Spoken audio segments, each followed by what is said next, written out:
আজকে আমি রান্না করছি মুরগির মাংস। তো মাংসটাকে আমি ধুয়ে পরিষ্কার করে নিয়েছি, আলুটাকেও কেটে ধুয়ে নিয়েছি, আর এখানে টমেটো ধুয়ে কেটে নিয়েছি, রসুন, আদা, পেঁয়াজ এগুলি আমি সব পরিষ্কার করে কেটে ধুয়ে নিয়েছি। আর এখানে মশলা নিয়েছি শুকনো লঙ্কা, দারচিনি, এলাচ, জিরে আর নিয়েছি ধনে। এই সমস্ত মশলাগুলি আমি শুকনো খোলায় ভেজে তারপরে শিলে বেটে নেব, আর আদাটাকে বেটে নেব। কড়াইটাকে এবার বসিয়ে দিলাম, মশলাটাকে এবার আমি ভেজে নেব। আগে দিয়ে দিচ্ছি গরম মশলাটা, দিয়ে দিচ্ছি শুকনো লঙ্কা, এবার দিয়ে দেবো ধনেটা, এবার দিয়ে দিচ্ছি জিরে। হয়ে গেছে মশলা, এবার নামিয়ে নেব।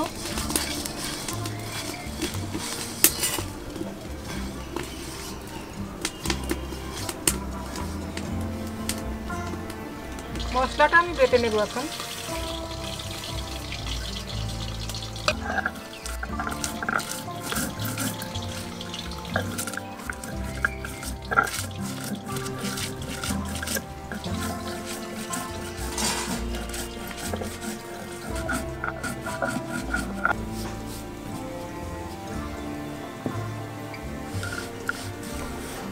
মশলাটাকে এবার তুলে নিচ্ছি, বাটা হয়ে গেছে।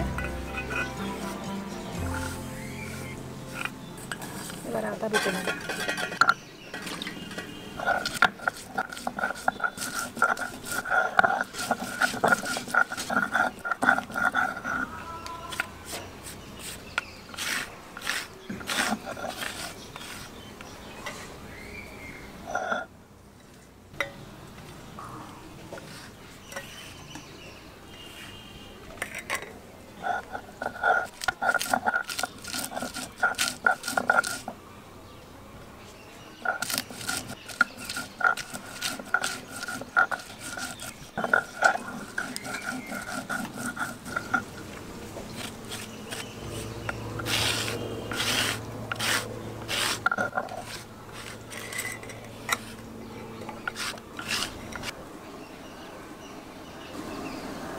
মুরগির মাংস রান্নার জন্য দিয়ে দিচ্ছি সরিষার তেল।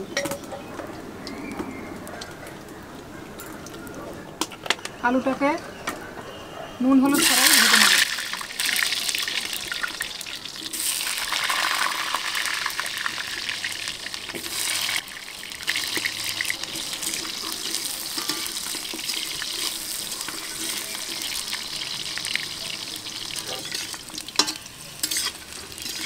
ভাজা হয়ে গেছে, এখন তুলে নেব।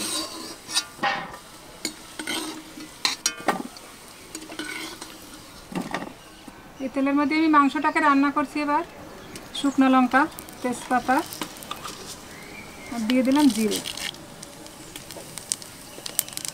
ছুলে রাখা রসুনটাকে আমি দিয়ে দিচ্ছি।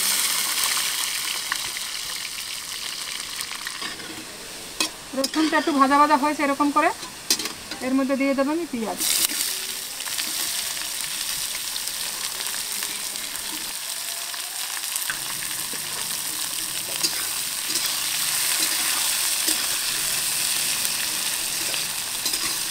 পেঁয়াজ রসুনটা বেশ ভাজা ভাজা হয়ে গেছে, বেশ সুন্দর কালার হয়ে গেছে। এবার দিয়ে দেবো টমেটো,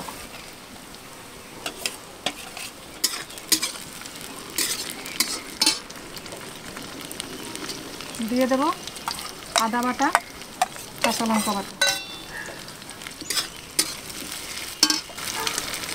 এবার দিয়ে দেবো মাংস।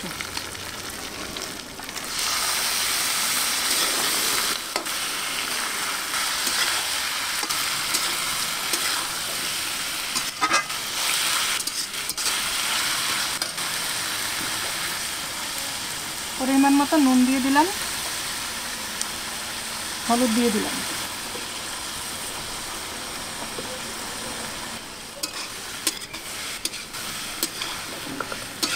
এবার ঢেকে দেব।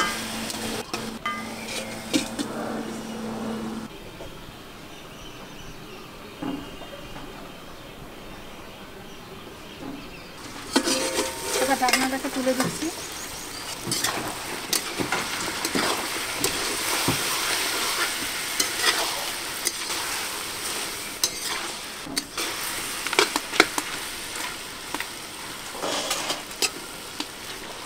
মাংসটা কষে গিয়েছে, এবার আলুটাকে দিয়ে দেবো।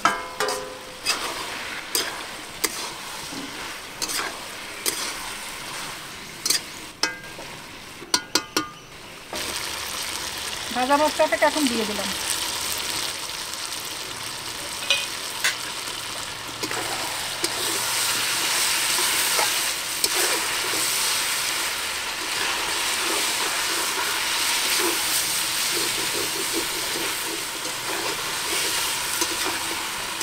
মাংসটা কষে গিয়েছে, এখন দিয়ে দেবো পরিমাণ মতন জল।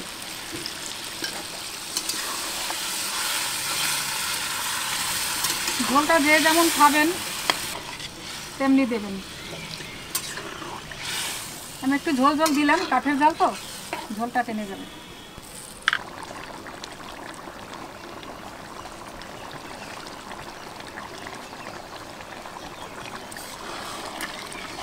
হয়ে গেছে মাংস, ভাজা মশলার মাংস, একটু ঝোল ঝোলই খাবো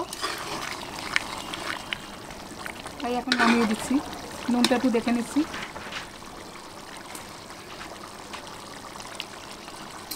ঠিক আছে নুন।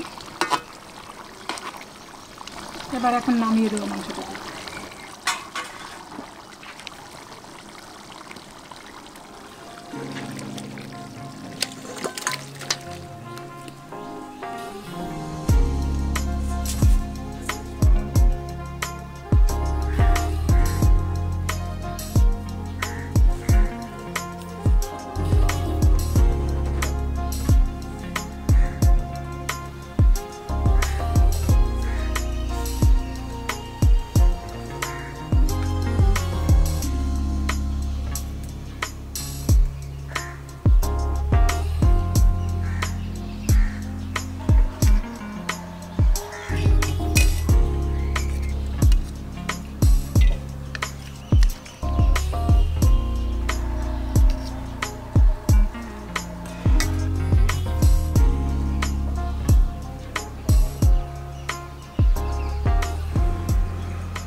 খুব গরম এটা,